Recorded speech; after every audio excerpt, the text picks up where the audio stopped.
Hi everyone, आप सभी का स्वागत है स्टडी फाउंडेशन यूट्यूब चैनल पे। टेट कैम रिक्रूटमेंट टेस्ट एग्जाम के लिए आज का पेडागोजी क्लास के अंदर हम लोग method of education psychology topic को डिस्कस करेंगे। ये क्लास नंबर 20 है। इससे पहले का जितना भी क्लास है वो सभी क्लास का लिंक आप सभी को डिस्क्रिप्शन बॉक्स में मिल जाएगा। ये क्लास आप सभी को ये सभी एग्जाम में हेल्प करेगा। हम लोग जो है कंप्लीट पेडागोजी के अंदर teaching learning process and pedagogy topic को ऑलरेडी डिस्कस कर चुके हैं। इसका ई बुक भी लॉन्च हो चुका है। डिस्क्रिप्शन बॉक्स में आप सभी को लिंक मिलेगा, वहाँ से डाउनलोड कर सकेंगे। आज हम लोग एजुकेशन साइकोलॉजी के अंदर method of education psychology discuss करेंगे। तो चलिए वीडियो को शुरू करते हैं। आज का हम लोग का टॉपिक है method of education psychology. Education psychology में बहुत सारा मेथड का यूज़ किया जाता है, उसको इस वीडियो में डिस्कस करेंगे। Interception method, observation method, clinical method, experimental method, case study, sociometric, projective method या स्टैटिकल मेथड, ये सभी के बारे में वन बाय वन जानेंगे। सबसे पहले इंटरसेप्शन मेथड के बारे में जानेंगे। Interception method is that type of method which is examine our own mental process of thought, feelings and motives. Interception method वो टाइप का मेथड है जो एग्जामिन करता है खुद का mental process of thought, feeling या मोटिव्स को। इन this method one place one self in the place of other person. इस मेथड के अंदर एक आदमी जो है दूसरे का जो फीलिंग्स है उसको अपने अंदर जो है लेके जो है सोचने का कोशिश करता है एंड ट्राई टू अंडरस्टैंड इस फीलिंग। उसके बाद उसका फीलिंग को समझने का कोशिश करता है। एग्जाम्पल देखेंगे तो समझ में अच्छी तरह से आएगा। देखेंगे हम लोग। This is the oldest method of education psychology. और एजुकेशन साइकोलॉजी में ये सबसे ओल्डेस्ट मेथड है introspection method. Here the word introspection means self study और inner action of the mind. यहाँ पे इंटरसेप्शन का मतलब होता है सेल्फ स्टडी करना या इनर एक्शन ऑफ माइंड को स्टडी करना। This method is compose of two word. ये जो है मेथड दो वर्ड से बना है। इंट्रो, इसका मतलब होता है विद इन, और एक्सपेक्शंस मतलब होता है looking. Therefore combination of the word introspection means self observation. यानी दोनों को कंबाइन करके बोला जाएगा। इंटरसेप्शन का मतलब क्या होगा? सेल्फ ऑब्जर्वेशन करना या looking within one's on mental stage, या खुद का मेंटल स्टेज के अंदर देखना, उसको कहा जाता है इंटरसेप्शन करना। ठीक है, एग्जाम्पल आइए डिस्कस करते हैं। फॉर एग्जाम्पल, एक एग्जाम्पल यहाँ पे है। मान लीजिए आप बहुत खुशी हैं और हैप्पीनेस के जो है स्टेट के अंदर आप अपने अंदर देख रहे हैं। इसका मतलब आप अपना मेंटल फीलिंग्स को या मेंटल प्रोसेस के अंदर अपना हैप्पीनेस का स्टेट को क्या कर रहे हैं? इंटरसेप्शन कर रहे हैं। ठीक है, इसके बाद नेक्स्ट हम लोग मेरिट डिस्कस करेंगे इंटरसेप्शन मेथड का। सबसे पहला मेरिट क्या है? This is the method which is cheapest and most economical. ये मेथड बहुत चीपेस्ट है और बहुत इकोनॉमिकल है। इसके अंदर बहुत ज़्यादा खर्चा नहीं होता है, बहुत इकोनॉमिकल है। We do not need any apparatus और लेबोरेटरी फॉर इट्स यूज़। हमें जो है इस मेथड को यूज़ करने के लिए ना ही एपरेटस चाहिए होता है, ना ही लेबोरेटरी चाहिए होता है। This method can be use any time anywhere. और ये मेथड जो है कभी भी कहीं भी यूज़ किया जा सकता है। ठीक है, this method is very simple and readily available to the individual. ये मेथड बहुत सिंपल है और किसी के लिए कहीं भी अवेलेबल हो सकता है। This method help in understanding our mental experiences and their improvement. ये मेथड के माध्यम से मेंटल एक्सपीरियंसेस को हम लोग अंडरस्टैंड कर सकते हैं और उसको इम्प्रूवमेंट भी कर सकते हैं। It is the only method where individual can know his emotion and feelings itself. और ये एकलौता मेथड है जिसके माध्यम से इमोशन और फीलिंग्स को हम लोग जान सकते हैं। ठीक है, इसके बाद नेक्स्ट हम लोग डिमेरिट डिस्कस करेंगे इंटरसेप्शन मेथड का। सबसे पहला डिमेरिट है, in this method study has to be made when the mind is working which has to be done by individual himself. इस मेथड का सबसे पहला डिमेरिट है कि स्टडी जो है तभी करना होता है जब माइंड वर्किंग के अंदर हो और इंडिविजुअल को खुद ही करना होता है। अदरवाइज वो चीज़ जो है इमोशनल स्टेट के कारण जो है एंगर, सॉरो, इसके कारण जो है डिसिपेयर हो जाएगा और चीज़ को रिकॉर्ड नहीं कर पाएगा। तो सबसे पहला डिमेरिट ये है कि जब माइंड वर्किंग के अंदर है तभी उसको रिकॉर्ड करना होता है। This method can be applied only in case of normal individual. ये मेथड जो है सिर्फ नॉर्मल इंडिविजुअल के लिए एप्लीकेबल है और एबनॉर्मल के लिए नहीं है। नेक्स्ट जो है इसका डिमेरिट है कि बच्चों के अंदर इसको अप्लाई नहीं किया जा सकता है क्योंकि बच्चों का माइंड उस प्रकार ग्रो ही नहीं होता है। ठीक है, नेक्स्ट डिमेरिट है कि इसके लिए ऑब्जर्वर को बहुत हाईली ट्रेन होना होगा या स्किल्ड पर्सन होना होगा। ठीक है, नेक्स्ट क्रिटिसिज्म है कि ये जो है बहुत सब्जेक्टिव मेथड है और डाटा जो इसके माध्यम से जो है एक्वायर किया जाता है वो बहुत ज़्यादा रिलायबल नहीं होता है। ठीक है, तो ये सब था डिमेरिट इंटरसेप्शन मेथड का। इसके बाद नेक्स्ट मेथड डिस्कस करेंगे जिसका नाम है observation method. Observation means to notice something. Observation का मतलब होता है कुछ चीज़ को नोटिस करना। It is an important method of education psychology. ये भी एक इंपॉर्टेंट मेथड है एजुकेशन साइकोलॉजी के अंदर। This method include the observation of the behaviour of a person at different time. इस मेथड के अंदर जो है बिहेवियर को ऑब्जर्वेशन किया जाता है अलग अलग समय पे। ठीक है, the various mental feelings and anger, fair, love, happiness, sadness etcetera can be observe under this method. इस मेथड के माध्यम से मेंटल फीलिंग्स या anger, fair, love, happiness, sadness ये सब को जो है अलग अलग समय जो है इसको जो है ऑब्जर्व किया जाता है by the outward expression of a person. Outward expression जो होता है पर्सन का, उसके माध्यम से इस चीज़ को क्या किया जाता है, ऑब्जर्व किया जाता है। ठीक है। This method try to study human nature by observing expressed behaviour in various situation. ये मेथड ट्राई करता है ह्यूमन का जो है नेचर को ऑब्जर्व करने के लिए अलग अलग सिचुएशन के अंदर, अलग अलग एक्सप्रेस सिचुएशन के अंदर। There are defined types of observation, बहुत प्रकार का ऑब्जर्वेशन होता है, जैसे कि डायरेक्ट या indirect, natural, artificial, planned, unplanned, participant, non participant. ये जो है अलग अलग जो है ऑब्जर्वेशन का टाइप है। ठीक है। इसके बाद नेक्स्ट हम लोग डिस्कस करेंगे एडवांटेज ऑब्जर्वेशन मेथड का। सबसे पहला एडवांटेज क्या है, with the help of this method behavioural problem of the children can be located and preventive measure can be adopted. इस मेथड के माध्यम से बिहेवियरल प्रॉब्लम जो बच्चों के अंदर होता है उसको क्या किया जा सकता है, उसको लोकेट किया जा सकता है और प्रिवेंटिव मेजर जो है अडॉप्ट किया जा सकता है। ठीक है। This method can be use with children of all age who are shy and problematic. ये मेथड जो है सभी एज का बच्चों के लिए यूज़फुल है, जो शाई है या जो प्रॉब्लमेटिक है सबके लिए यूज़फुल है। This method can be use in every situation where it does not require any special tool और इक्विपमेंट। ये मेथड जो है प्रत्येक सिचुएशन में यूज़ किया जा सकता है क्योंकि इसके लिए स्पेशल टूल या इक्विपमेंट का ज़रूरी नहीं होता है। नेक्स्ट हम लोग एडवांटेज डिस्कस करेंगे ऑब्जर्वेशन मेथड का। If the subject come to know that he is being observe he may not behave naturally. सबसे पहला डिमेरिट है कि यदि कोई सब्जेक्ट, कोई इंडिविजुअल जो है यदि उसको पता चल जाएगा कि उसको ऑब्जर्व किया जा रहा है तो नेचुरली टाइप में बिहेव नहीं करेगा। नेक्स्ट डिसएडवांटेज है, if the observer does not record the behaviour during the time of observation he may forget a part of it when he try to record it. यानी observer जो है जो behaviour को record कर रहा है तो उसी समय उसको रिकॉर्ड करना होता है, अदरवाइज उस चीज़ को भूल भी सकता है। The observer may get only a small sample of student behaviour. Observer को बहुत कम स्टूडेंट का बिहेवियर सैम्पल इस मेथड के माध्यम से मिलता है। It is very difficult to observe everything that a student does. और एक स्टूडेंट के अंदर सभी चीज़ को ऑब्जर्व करना जो है बहुत ज़्यादा डिफिकल्ट होता है इस मेथड के माध्यम से। ठीक है। तो ये था ऑब्जर्वेशन मेथड। इसके बाद नेक्स्ट मेथड को डिस्कस करेंगे जिसका नाम है क्लिनिकल मेथड। ठीक है। The clinical method is important method of education psychology. Clinical method भी बहुत इंपॉर्टेंट मेथड है एजुकेशन साइकोलॉजी के अंदर। This method use primarily to study behavioural problems of maladjusted individual. इस मेथड का यूज़ प्राइमरी जो है बिहेवियरल प्रॉब्लम को स्टडी करने के लिए यूज़ किया जाता है। This method is related to the field of medicine. ये मेथड जो है मेडिसिन का फील्ड से रिलेटेड है। The main purpose of this method is to study particular individual problem as a case और cases of a group detected problem and suggested remedial measures. इसका main purpose है इस method का कि जो भी पर्टिकुलर इंडिविजुअल का प्रॉब्लम है उसको स्टडी किया जाए और प्रॉब्लम को डिटेक्ट करके उसको सजेस्टेड रिमेडियल मेजर दिया जाए। ठीक है। इसके बाद नेक्स्ट हम लोग एडवांटेज डिस्कस करेंगे या मेरिट डिस्कस करेंगे क्लिनिकल मेथड का। This method takes into account the past and present history of the case to study behavioural problem.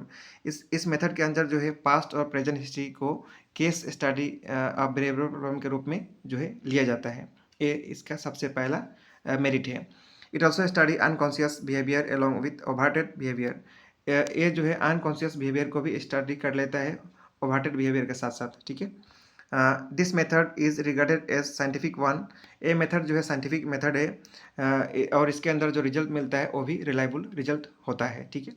इसके बाद नेक्स्ट हम लोग डिसएडवांटेज डिस्कस करेंगे। It is difficult to observe complex behaviour and to provide useful remedies.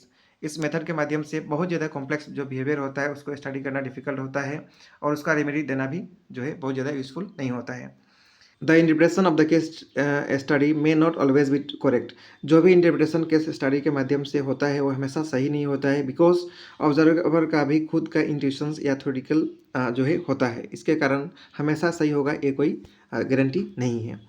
Next हम लोग experimental method के बारे में डिस्कस करेंगे। This method is one of the popular method of studying education psychology. Education psychology को study करने के लिए ये बहुत ही पॉपुलर मेथड है। This method imply the study of behaviour in A control situation that is experimental laboratory. इस method के माध्यम से बिहेवियर को जो है कंट्रोल सिचुएशन के अंदर स्टडी किया जाता है, जैसे कि लेबोरेटरी के अंदर। इन this method the cause of the problem is found out before finding the solution. इस मेथड के माध्यम से सबसे पहले कॉज क्या है प्रॉब्लम का उसको फाइंड आउट किया जाता है सॉल्यूशन से पहले। Experiment are then carried out, और उसके बाद जो है एक्सपेरिमेंट कैरिड आउट किया जाता है। This method can also be applied to test the mental ability. इस मेथड का यूज़ जो है मेंटल एबिलिटी को टेस्ट करने के लिए भी यूज़ किया जा सकता है। And intelligence of the student through certain test, या फिर इंटेलिजेंस भी टेस्ट किया जा सकता है कुछ सर्टेन टेस्ट के माध्यम से। But experiment has to be very careful, लेकिन एक्सपेरिमेंट जो है बहुत केयरफुल होना चाहिए। वाइल ड्राइंग कंक्लूजन, जब कंक्लूजन ड्रॉ किया जा रहा हो उस समय एक्सपेरिमेंट बहुत ज़्यादा केयरफुल होना चाहिए, ठीक है। इसके बाद नेक्स्ट हम लोग एडवांटेज डिस्कस करेंगे एक्सपेरिमेंट मेथड का। This method is based on real experiment and therefore the finding are reliable. ये मेथड जो है बहुत ज़्यादा इसके अंदर रियल एक्सपेरिमेंट होता है, इसीलिए जो फाइंडिंग्स होगा उसके ऊपर रिलाई किया जा सकता है। It helps a teacher to understand a child better after analysing the data. इसके माध्यम से टीचर जो है चाइल्ड को बहुत अच्छी तरह से अंडरस्टैंड कर सकता है आफ्टर डाटा कलेक्शन के बाद, ठीक है। इसके बाद इसका नेक्स्ट एडवांटेज है as the condition are under control define mental process of the child can be studied. यानी क्योंकि यहाँ पे कंडीशन कंट्रोल में होता है इसीलिए डिफाइन मेंटल प्रोसेस को भी अच्छी तरह से स्टडीड किया जा सकता है। नेक्स्ट हम लोग डिसएडवांटेज डिस्कस करेंगे एक्सपेरिमेंटल मेथड का। सबसे पहला डिसएडवांटेज है this method is not always possible to control all condition properly. सभी कंडीशन को प्रॉपर्ली कंट्रोल करना इस मेथड से पॉसिबल नहीं होता है। The experiment can be carried out by train person only. Next disadvantage है कि इसका जो एक्सपेरिमेंट है उसको करने के लिए ट्रेन पर्सन चाहिए, जो कि हमेशा पॉसिबल नहीं होता है। ये इसका नेक्स्ट डिसएडवांटेज है। If proper rapport cannot be established between subject and the experimenter, the result will not be accurate, not be correct। यदि जो सब्जेक्ट है या जो एक्सपेरिमेंटर है वो दोनों के बीच में प्रॉपर रेपोर्ट नहीं बन सका, प्रॉपर रिलेशन नहीं बन सका, तो रिजल्ट जो है करेक्ट नहीं होगा। A lot of apparatus is required to carried out the experiment so that the method become expensive। इस मेथड के अंदर बहुत ज़्यादा जो है क्या चाहिए होता है, एपरेटस चाहिए होता है एक्सपेरिमेंट को परफॉर्म करने के लिए, इसीलिए ये मेथड क्या बन जाता है, बहुत ज़्यादा एक्सपेंसिव बन जाता है। तो ये सब था जो है एक्सपेरिमेंटल मेथड के बारे में। नेक्स्ट हम लोग डिस्कस करेंगे case study method. Case study method भी एक बहुत इंपॉर्टेंट जो है एजुकेशन साइकोलॉजी के अंदर एक मेथड है। This method is use in case of a problem of child. यानी प्रॉब्लम चाइल्ड के लिए, जिस चाइल्ड के अंदर प्रॉब्लम है उसके लिए केस स्टडी मेथड यूज़ किया जाता है। In this method the history of the family of the child, his early life, student life, home and school life are studied thoroughly. इसके अंदर जो है चाइल्ड का जो है फैमिली का हिस्ट्री, उसका अर्ली लाइफ, स्टूडेंट का लाइफ, होम और घर या स्कूल सभी को जो है थरोली स्टडीड किया जाता है। This method is applied on children having psychological problem like learning difficulties, behavioral problem, emotional disturbance। ये मेथड जो है तब अप्लाई किया जाता है जिस बच्चे के अंदर जो है साइकोलॉजिकल प्रॉब्लम होता है, जैसे कि लर्निंग डिफ़िकल्टीज़ या बिहेवियरल प्रॉब्लम या इमोशनल डिस्टर्बेंस हो, तब इस मेथड का यूज़ किया जाता है, ठीक है। But not only in case of problematic children, this method also use in case of gifted children also. यानी हमेशा प्रॉब्लमेटिक बच्चे के लिए ही सिर्फ नहीं यूज़ होता है, ये याद रखना है। कभी कभार जो है गिफ्टेड चिल्ड्रन के लिए भी इस मेथड का यूज़ किया जाता है, ठीक है, केस स्टडी मेथड का। नेक्स्ट हम लोग एडवांटेज डिस्कस करेंगे। Case study method is useful and popular method use for studying special characteristics in individual का स्पेशल कैरेक्टर को स्टडी करने के लिए ये मेथड बहुत ज़्यादा यूजफुल और बहुत ज़्यादा पॉपुलर है। It helps to understand the root cause of behavioural problem. यानी बिहेवियरल प्रॉब्लम का रूट कॉज क्या है उसको जो है इस मेथड के माध्यम से जाना जा सकता है। Face by the subject after analysing the obtain data. यानी डाटा को एनालिसिस करने के बाद जो है क्या बिहेवियरल प्रॉब्लम है, उसका रूट कॉज क्या है, उसको जाना जा सकता है, ठीक है। It also help teacher to adopt remedial measures and rehabilitation of problem of children. यानी इस मेथड के माध्यम से जो है टीचर जो है अलग अलग रेमेडी मेजर जो है अडॉप्ट कर सकता है या रिहेबिलिटेशन जो है प्रॉब्लम ऑफ चिल्ड्रेन को उसका रिहेबिलिटेशन भी करा सकता है, ठीक है। इसके बाद नेक्स्ट हम लोग डिस्कस करेंगे डिसएडवांटेज केस स्टडी मेथड का।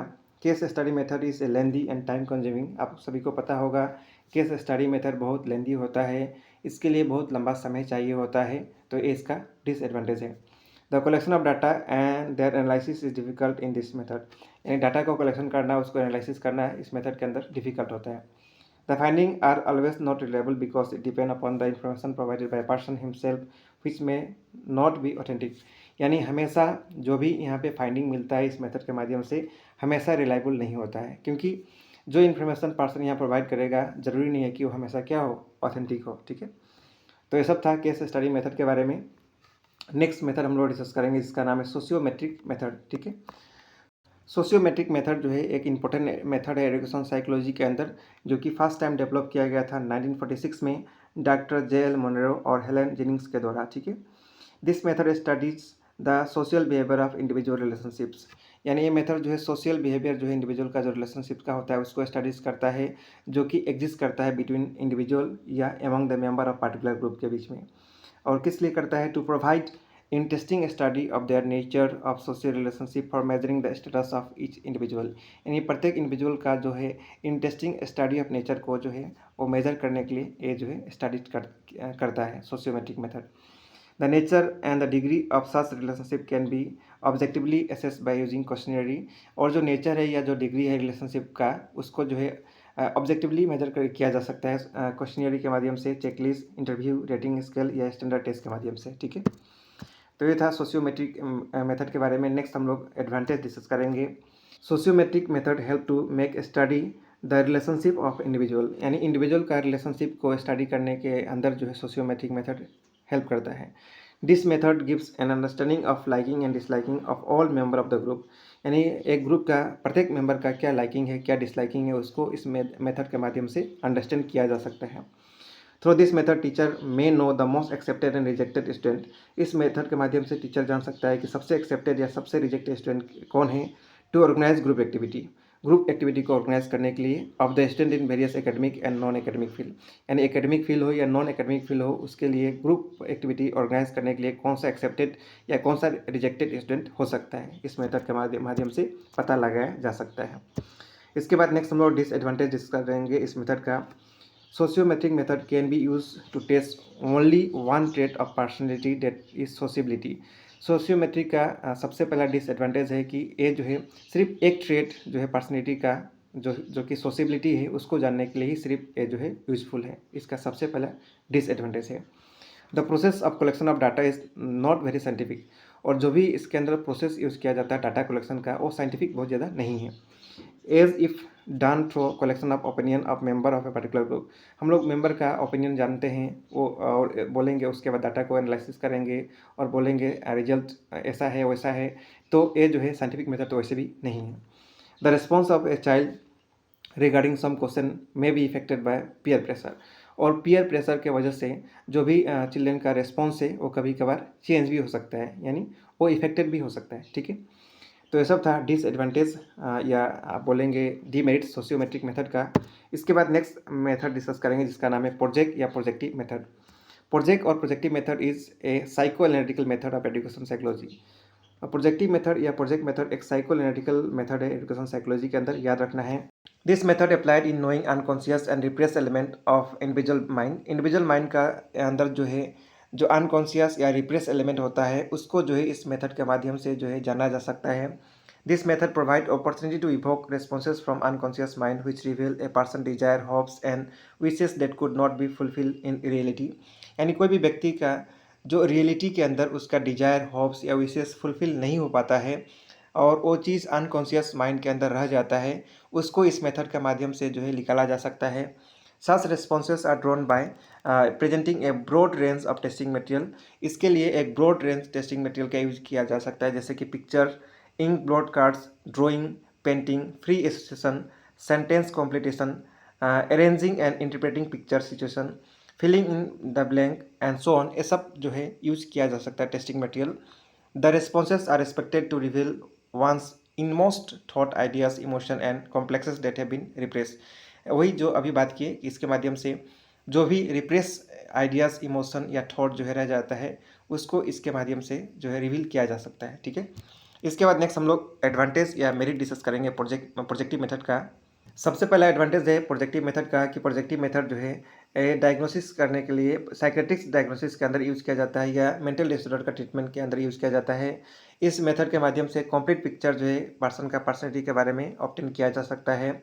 इस मेथड के माध्यम से इनर थॉट या इनर आइडियाज़ को जो है इंडिविजुअल के अंदर जो होता है उसको बाहर लाया जा सकता है। नेक्स्ट डिसएडवांटेज डिस्कस करेंगे प्रोजेक्टिव मेथड जो है बहुत टाइम कंज्यूमिंग होता है और जो इंटरप्रिटेशन किया जाता है उसके बाद जो वो भी बहुत डिफिकल्ट होता है। कॉमन क्लासरूम के अंदर एक टीचर के लिए बहुत ज़्यादा टफ होता है क्योंकि इसके लिए स्पेशल ट्रेनिंग का ज़रूरी होता है। ठीक है, नेक्स्ट डिसएडवांटेज है। तो ये सब था प्रोजेक्टिव मेथड के बारे में। इसके बाद नेक्स्ट हम लोग स्टैटिस्टिकल मेथड को डिस्कस करेंगे। ये भी एक इंपॉर्टेंट मेथड है एजुकेशन साइकोलॉजी के अंदर। इस मेथड का यूज़ किया जाता है स्टडी और एनालिसिस करने के लिए ह्यूमन बिहेवियर और उसका रिस्पॉन्सेस को। इस मेथड के माध्यम से जो है इंटेलेक्चुअल डेवलपमेंट जो है दो बच्चा का जो होता है उसको कंपेयर करने के लिए इस मेथड का यूज़ किया जा सकता है, या फिर सेम समय पे जो है एक चाइल्ड का डेवलपमेंट एक साल के अंदर किस प्रकार हुआ है उसको भी कंपेयर करने के लिए इस मेथड का यूज़ किया जाता है। इस मेथड का यूज़ जो है दो क्लासेस का या दो स्कूल का रिजल्ट को कंपेयर करने के लिए भी यूज़ किया जाता है। ये मेथड के अंदर जो है central tendency, variability, percentile, coefficient of correlation ये सब का जो है यूज़ किया जा सकता है। और इस मेथड के माध्यम से जो कॉम्प्लेक्स डाटा होता है उसको सिंप्लीफाई किया जा सकता है। इसके बाद नेक्स्ट हम लोग इस मेथड का एडवांटेज डिस्कस करेंगे। The calculation are accurate hence finding are reliable. इसके माध्यम से जो कैलकुलेशन होता है वो जो है एक्यूरेट होता है, इसलिए इसके ऊपर जो है इसका फाइंडिंग के ऊपर रिलायबल किया जा सकता है। The fact collected has to be accurate for accuracy of the method. यानी जो भी फैक्ट कलेक्शन होता है इस मेथड के अंदर वो जो है उसके अंदर बहुत ज़्यादा एक्यूरेसी होता है। One very important merit of this method is that scientific procedure are always followed in every step. इस मेथड का एक बहुत बड़ा एडवांटेज है कि इसके अंदर प्रत्येक स्टेप के अंदर साइंटिफिक प्रोसीड्यूर को फॉलो किया जाता है। ठीक है, इसके बाद नेक्स्ट हम लोग डिसएडवांटेज डिस्कस करेंगे। A common teacher is not capable of applying it as this method required special training personal. ये जो है कॉमन टीचर इस मेथड को अप्लाई नहीं कर सकता है, ये बड़ा इसका डिसएडवांटेज है। इसके लिए स्पेशल ट्रेन पर्सनल चाहिए होता है। If proper statistical method is not applied, the findings may be wrong. यदि अच्छी तरह से इसको प्रॉपरली यूज़ नहीं किया जाए, अप्लाई नहीं किया जाएगा इस मेथड को, तो जो भी फाइंडिंग्स होगा वो गलत हो जाएगा या हार्मफुल हो सकता है सब्जेक्ट के लिए। ठीक है, तो ये सब था स्टैटिस्टिकल मेथड के बारे में, इसका एडवांटेज डिसएडवांटेज। ठीक है, तो इस वीडियो में हम लोग इतना ही डिस्कस करेंगे। नेक्स्ट वीडियो के अंदर इसके ऊपर जो क्वेश्चंस है, यहाँ क्वेश्चंस भी है लगभग हम लोग 30 के आसपास 30-40 क्वेश्चन डिस्कस करेंगे। तो मैं सोच रहा हूँ इसको नेक्स्ट वीडियो में डिस्कस करते हैं। इस वीडियो में इतना ही रहेगा, मिलेंगे नेक्स्ट क्लास के अंदर। Thank you.